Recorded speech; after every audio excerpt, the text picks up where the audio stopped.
Aleluia, aleluia.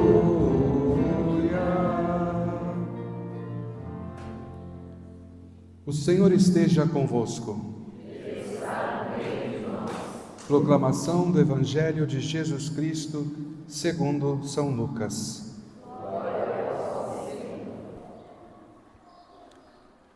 Naquele tempo, Jesus disse aos fariseus: havia um homem rico que se vestia com roupas finas e elegantes e fazia festas esplêndidas todos os dias. Um pobre, chamado Lázaro, cheio de feridas, estava no chão à porta do rico.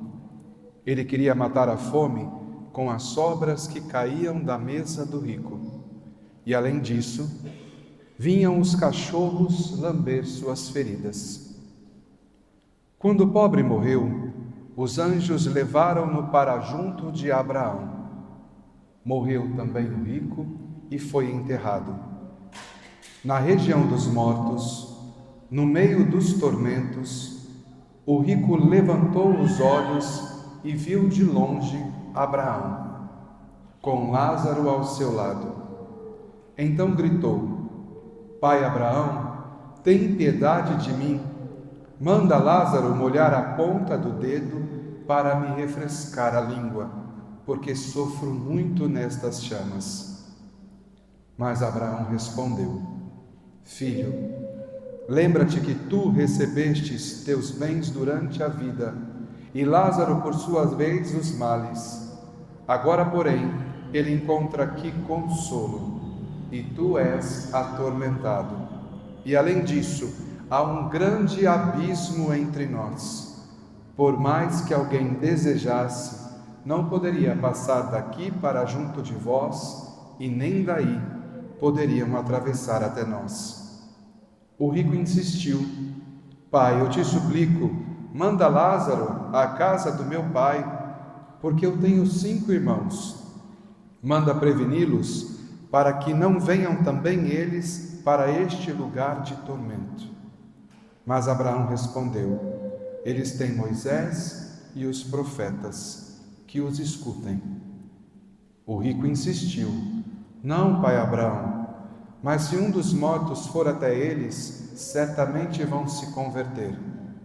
Mas Abraão lhe disse: se não escutam a Moisés, nem aos profetas, eles não acreditarão mesmo que alguém ressuscite dos mortos.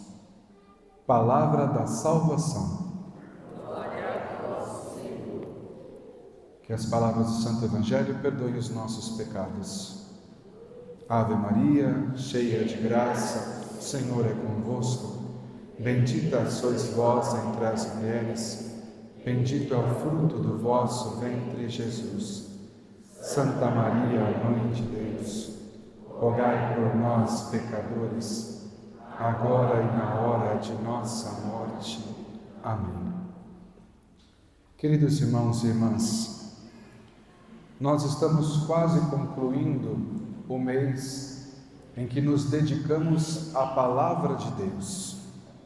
A verdade é que é um convite da Igreja para que mergulhássemos um pouco mais nas Escrituras, para acolhermos das Escrituras aquilo que o Senhor indica como um caminho de vida para todos nós.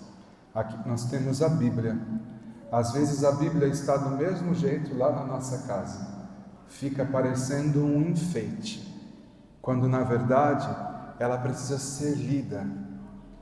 Ela precisa, de algum modo, trazer para nós as verdades do Evangelho, da Palavra de Deus. Quando São Paulo, ele nos fala sobre a fé, ele diz que a fé vem através da escuta. Agora, meus irmãos, isso significa que nós precisamos ter um contato constante com a Palavra de Deus, para que essa palavra possa, de fato, ir formando a cada um de nós, para que a palavra seja o instrumento ao qual nos ajuda a cada vez mais estarmos próximos de Deus e nos tornarmos semelhantes a Ele. Hoje o nosso Evangelho, se vocês se recordam, na semana passada, o Senhor dizia que nós não podemos servir a dois senhores. Não podemos servir a Deus e ao dinheiro, porque se amarmos a um, vamos desprezar ou odiar o outro. Se nos apegamos a um, desprezaremos o outro. Isso era para nos ajudar a entender que se nós não utilizamos bem dos bens que temos, nós corremos o risco de sermos escravos dele e termos uma vida infrutífera, porque perdemos tempo, porque servimos a um Deus que não pode nos dar a vida eterna. Hoje a liturgia ela dá um passo a mais neste caminho, porque ela vem nos dizer que o quê? Que essa riqueza pode nos cegar diante da necessidade dos nossos irmãos. E se isso acontecer, o nosso fim será semelhante ao fim deste homem, que nós não sabemos o nome. Nós sabemos que era rico, sabemos que fazia festa todos os dias, que tinha vestes esplendorosas, e sabemos também que ele era indiferente à dor daquele pobre Lázaro, e por isso ele padece. Por isso, depois da sua morte, vai dizer aqui que ele vai para um abismo e que ali sofre com as chamas. E é interessante nós percebermos que este homem, que durante toda a sua vida em riqueza não foi capaz de olhar para a necessidade de Lázaro, que queria se alimentar das migalhas que caíam da sua mesa, agora este homem, quando fala a Abraão, diz: Pai Abraão, manda Lázaro. Olha, sabe o nome agora. Manda Lázaro, dá uma gotinha de água aqui para saciar a nossa sede. Manda Lázaro avisar lá os meus irmãos. Vocês percebem que a atitude dele não mudou. Ele não está dizendo ao pai Abraão: olha, eu fiz mal, eu não vi a necessidade do meu irmão. Este homem não muda o seu coração. Mesmo ali, nas chamas, ele continua dando ordens, dizendo o que os outros têm que fazer, cheio de si mesmo, fechado no seu egoísmo e no seu orgulho. Isso é o inferno, meus irmãos. É quando Deus está ali derramando o seu amor, e ao invés de sermos capazes de acolher o amor de Deus, nós o odiamos, nós o desprezamos, porque fizemos isso ao longo de uma vida. A definição não é no último segundo. A definição se dá dia a dia na construção de uma vida, daquilo que nós queremos. Hoje eu escolho ir para o céu ou ir para o inferno. Hoje, com as minhas atitudes, com o modo como eu escolho viver. Tantas pessoas pensam, Ah, não, amanhã eu vou mudar, amanhã eu vou fazer isso, amanhã eu vou dar mais atenção para minha mulher, para o meu marido, amanhã eu vou cuidar melhor dos meus filhos, eu vou dar um pouco mais de tempo para eles. Fazemos planos para o futuro, e um futuro que muitas vezes não chega. E por quê? Porque se eu quero viver alguma coisa amanhã, eu preciso me colocar nessa estrada hoje. Hoje. A primeira leitura, ela vai condenar tudo aquilo que os homens fazem, no sentido de viver uma vida de luxo, de conforto. Não está aqui, e isso é importante, não é um evangelho que é contra os ricos, e muito menos está dizendo que todos os ricos vão para o inferno. Não tem nada a ver. A única coisa que quer nos alertar é que aquele que possui deve ter a consciência de dividir, de partilhar com aqueles que não têm. Se vocês se lembram um momento em que aquela mulher pega aquele perfume de nardo caríssimo e vai ali ungir os pés de Jesus, Judas ele já fica todo preocupado. Nós poderíamos usar este dinheiro para outras coisas, para ajudar os pobres. E Jesus diz: pobre sempre tereis. Pobre sempre tereis. Isso significa que nós não temos que lutar para uma igualdade. Isso significa que nós temos que abrir os olhos para sermos irmãos, para sermos fraternos, porque a pobreza do outro é uma ocasião para que eu vá ao encontro dele com aquilo que eu possuo. E essa pobreza do outro não é só a pobreza de bens materiais, também, mas quantas pessoas hoje padecem de sentido de vida, padecem de valores, padecem de um olhar, de uma presença. Quantos? E quantos não estão vivendo assim dentro da nossa casa? Este homem era rico, mas eu me perguntava quando refletia sobre este evangelho. Bem, ele era rico, ele tinha 5 irmãos, e se ele não foi capaz de enxergar aquele pobre que estava à porta da sua casa, talvez fosse porque nem entre eles eram capazes de se enxergar. Porque muitas vezes, aqueles que têm dinheiro, aqueles que possuem, têm relações financeiras uns com os outros, mas não uma relação de amor e de misericórdia, como a palavra já desde da oração da coleta nos dizia, a importância desta riqueza da misericórdia e do perdão. Quantas vezes na nossa casa é assim, a relação do filho com o pai. Pai, dá dinheiro. Pai, eu preciso disso. Pai, eu preciso daquilo. A relação é sempre, você está gastando demais. É um brigando com o outro o tempo todo sobre dinheiro. E nós encontramos poucos que se sentam para brincar com os filhos, que ajudam os filhos a perceber a importância da sua presença, a perceber o que é afeto, o que é amor. Porque se eu só dou material para o meu filho, então parece que a minha única função é essa, quando na verdade eu preciso dar direção, eu preciso dar valores, e esses valores eu dou vivendo-os, não falando, sendo, estando presente. Não adianta dizer para o meu filho, você tem que ser educado, e depois eu saio por aí fazendo 1001 coisas. Quando assisto o meu jogo de futebol, perco o meu vocabulário. Quando eu estou no trânsito, perco o meu vocabulário. É isso que eu estou ensinando. Não aquilo que eu falo uma vez quando eu quero corrigir ele, mas aquilo que eu sou na minha vida.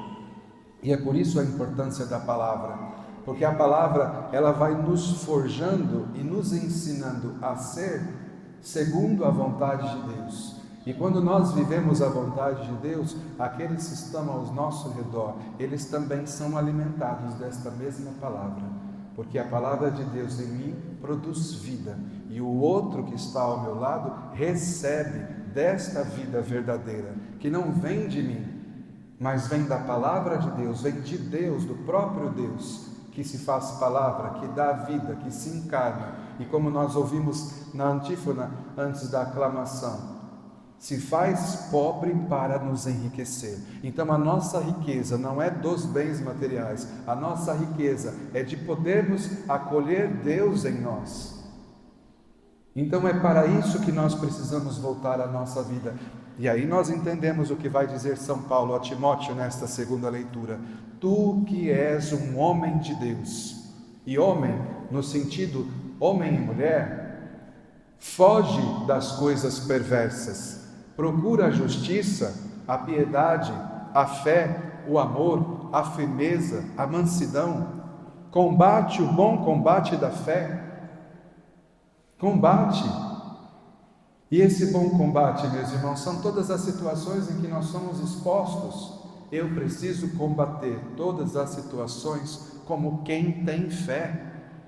Por que tantos de nós esmorecemos? Ficamos pela estrada porque não agimos com fé. Combate o bom combate da fé. Não foge das situações. Está difícil, mas esse difícil deve ser vivido na presença de Deus, junto dele.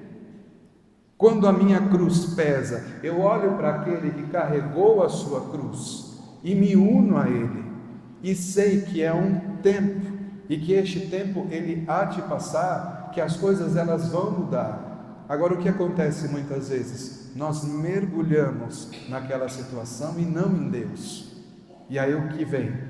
Nos assalta o desespero, o medo, começamos a ficar doente, porque nós queremos resolver uma situação exterior e não percebemos que a força É a presença de Deus dentro de nós. É Ele que vai nos indicando. Então, por isso que precisamos ser fortes. Para quê? Para conquistar a vida eterna. Então, a nossa corrida não é uma corrida para possuir bens materiais. A nossa corrida é uma corrida para conquistar a vida eterna. E a vida eterna eu conquisto como? Fazendo obras de bem, fazendo caridade, transformando as minhas atitudes. E não dizendo, eu sou assim mesmo. Não, é verdade. Todos nós temos limites. Todos nós somos limitados. Mas quando eu aceito a minha limitação e me coloco na graça de Deus, o Senhor opera. Porque no reconhecimento da minha miséria, Ele vai me ajudando a ser melhor. Agora, quando eu acho que todo mundo tem que aguentar o jeito que eu sou, então eu fico amarrado na minha prepotência. Me fecho no meu orgulho, no meu egoísmo, não mudo e continuo machucando os outros que estão ao meu redor. Queridos irmãos, vamos pedir a Deus que nos dê essa graça, dessa transformação na nossa vida, para conquistarmos aquilo que realmente vale a pena. Existe uma história de Alexandre Magno, que não sei se tem base histórica, talvez não tenha, mas que é muito significativa e ilustra bem o que o padre está dizendo hoje. Vai dizer que ele, quando chegou perto do momento da sua morte, fez 3 pedidos.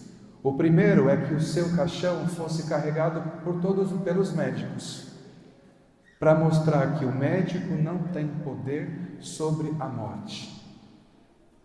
Depois ele dizia, o seu segundo desejo é que ao longo do trajeto onde passava o seu caixão, que fossem derramados ali o ouro, a prata e os bens que ele possuía, para dizer que tudo aquilo que foi conquistado fica aqui e que não vale a pena nós corrermos a nossa vida para ter alguns bens que deles nós pouco podemos experimentar e depois fica tudo para trás. E este homem ainda pedia que as suas mãos ficassem para fora do caixão. Espero que não vire moda isso, né? Não vai ficar legal. Mas ele dizia que as mãos ficassem para fora do caixão. Para quê? Para que todos pudessem ver que ele veio ao mundo com as mãos vazias e assim ele deixa o mundo.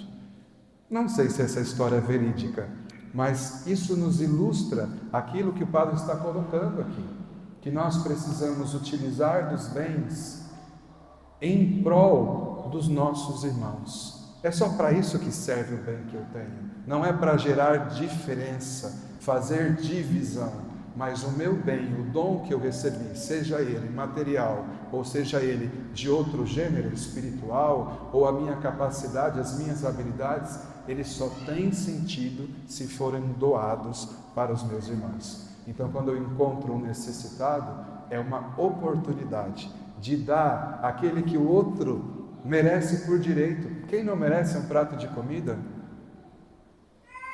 Quem não merece um abraço, uma presença, um ouvido de escuta atenta? Quem não merece ser amado? Todos nós temos direito a isso. Às vezes nós ficamos aí lutando por tantos direitos. Direito disso, direito daquilo. E aquele que é verdadeiramente o nosso direito, de sermos filhos amados de Deus e enxergarmos no outro também como filho amado de Deus, isso nós esquecemos. Então que o Senhor nos ajude hoje, que nós possamos recomeçar e recordar que a palavra de Deus, ela deve ser vivida, e para que esta palavra seja vivida, eu preciso parar para escutá-la, e é nessa escuta que eu vou forjando e formando uma fé sólida em Cristo Jesus. Que o Senhor assim nos ajude. Louvado seja nosso Senhor Jesus Cristo.